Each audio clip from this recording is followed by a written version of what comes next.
In 1978, Jimmy Burke pulled off the biggest cash heist in American history, $5.8 million, stolen from Lufthansa cargo at JFK airports in one night.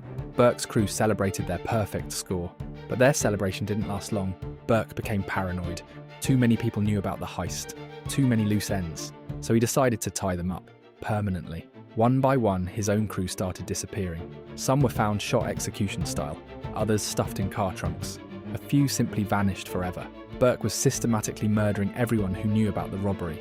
The FBI spent decades investigating.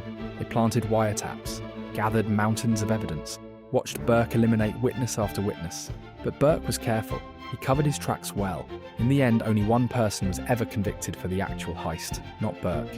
He died in prison years later for different crimes, taking most of his secrets to the grave. The perfect heist became the perfect murder spree, and Burke almost got away with both.